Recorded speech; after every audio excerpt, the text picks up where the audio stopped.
And we know, of course, that Kenya's President Uhuru Kenyatta is on a visit to South Africa this week, trying to improve trade ties between the two countries. Well, this afternoon, he visited a pharmaceutical company, Aspen, and their factory in Gqeberha in the Eastern Cape. Interesting, of course, Aspen is headquartered in umhlanga, just north of Durban.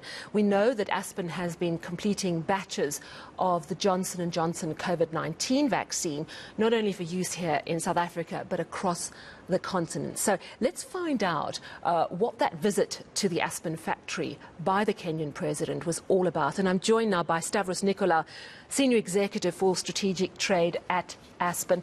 Stavros Nicolaou, thank you so much for chatting to us. What was the purpose of the Kenyan president's visit to the factory this afternoon? Firstly, thanks very much for having me, Sally. Twofold in terms of what the purpose was. I think the first is there's a strong realization on the African continent that the continent needs to become more self-sufficient with respect to solving its own public health issues.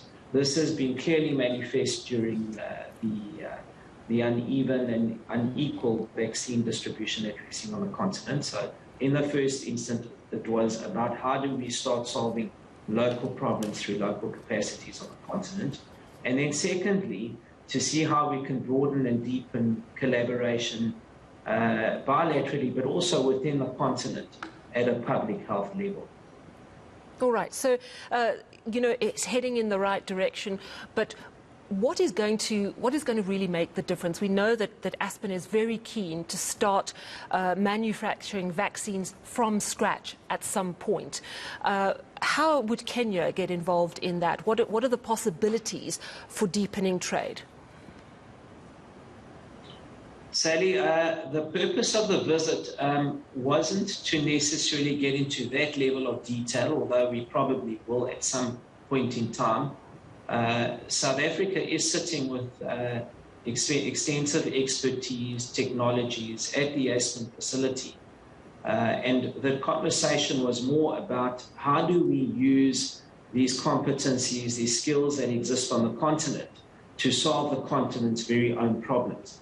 Now, whether that futuristically leads to something more granular when it comes to Kenya. Of course, Aspen has an extensive business in Kenya. We've got our Kenyan operations service virtually the entirety of sub-Saharan Africa at an export level. So Kenya is not a new market for Aspen. We have an existing presence there. And to the extent that South Africa and Kenya can collaborate to find solutions for these public health problems, this is a very good platform, the Aspen platform, from which we can look at that, not only bilaterally, as I said, but also for the entirety of the continent. And big companies such as Aspen, it's so crucial that they stay committed to South Africa and the continent as a whole. We know that the Aspen headquarters are in umhlanga. We saw what happened in the province in July, absolutely devastating for business confidence. There was loss of life and also massive damage to infrastructure. Just this afternoon, we're seeing the mayor of eThekwini voted in, Nicolaou, and Durban in particular has to get back on its feet. How committed does Aspen remain towards helping to grow business, not only in the Eastern Cape, where your factory is at Gqeberha, but also where you're headquartered in KwaZulu-Natal? Sally, Aspen remains deeply committed to South Africa. Our roots are in South Africa. We've made recent and extensive investments. The most recent and notable one, of course, is a 3.4 billion rand investment in Gqeberha. Of course, your question is directly aimed at the province of KwaZulu-Natal. As you correctly point out, we are headquartered in KwaZulu-Natal, and of course, it remains a very important province.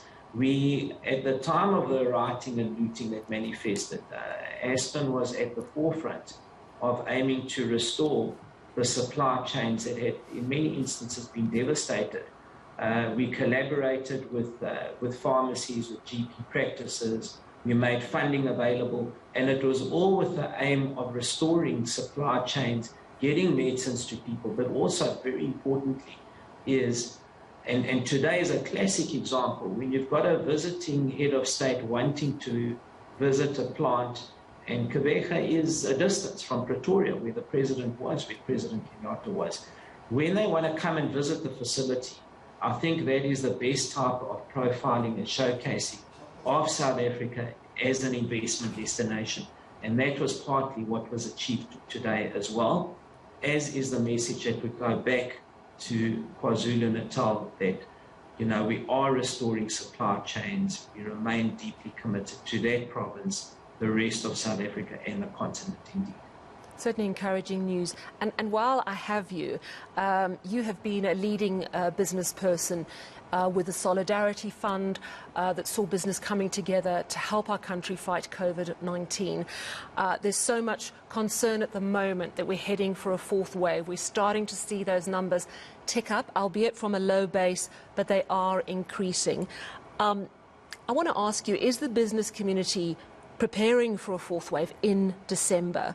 Or is there less concern amongst the business community because we've got about 35% of the adult population vaccinated? Sally, I think we were always going to look at a fourth wave or encounter a fourth wave. It was really a timing issue. You know, did it come early or did it come later? It looks, unfortunately, like it's coming a little earlier than anticipated. We are, of course, as a business community, hopeful that it is somewhat of a muted fourth wave. Very difficult to say whether it will or won't. Certainly, we haven't met our vaccination targets. We've given it a really good go, but haven't quite met those targets. But there are people that are vaccinated. So we have a mix of natural immunity, which is complemented by you know, we've administered close on 25 million doses of vaccines, that's single and double dose vaccines in South Africa. I'm hoping it does have the desired effect, but it's really in our hands as the citizens of this country. We need to do two things. I mean, the first thing is we need to mitigate the risks. So ventilate, social distance. I mean, you're seeing a lot of irresponsible behavior coming back into the fold. And secondly, it's been proven the world over, almost 8 billion COVID vaccine doses administered globally. Vaccines are effective and they're safe. They represent the best tool we have at our disposal of defeating this pandemic. We need to encourage more people to go out there and get the jabs. So if we do that, I'm worried about a fifth wave, right? So we've got to get this right before a fifth wave. Yeah, you're absolutely right. You're saying you're hearing that the fourth wave might be a little earlier than expected. Originally, I think we were told the fourth wave could hit us early in December. Are you hearing any projections about what that early might look like? I mean, are we talking before or after Christmas? And do you think there's going to be another lockdown that might end up cancelling holiday plans and delivering a massive blow to industry? Sally, certainly the indications, of course, and as I say, you know, nothing is concretized as yet or cast in stone because we're at the early onset, certainly in Gauteng. I'm really talking about Gauteng, which is the economic powerhouse of the country. There are certainly signs that we are moving into a fourth wave in Gauteng. There are certainly indicators like the reproduction rate of the virus that are indicators, positivity percentages. So those indicators, unfortunately, are not looking good. And we are on the brink or at the onset of a fourth wave. So it is looking likely as it will come earlier than anticipated, probably in mid-December. And that's the indications right now. I'm happy to be proven wrong. Yeah. Please God, I am. Yeah. But it's really in our hands again, Sally. It's how we behave in the next couple of weeks. You know, the elections must have fueled some of this, obviously. And it's when you get these mass gatherings where people disregard the protocols, the COVID protocols, break down social distancing, don't ventilate properly, and all the other things that you start getting these patterns, and they are disturbing patterns, I'm afraid.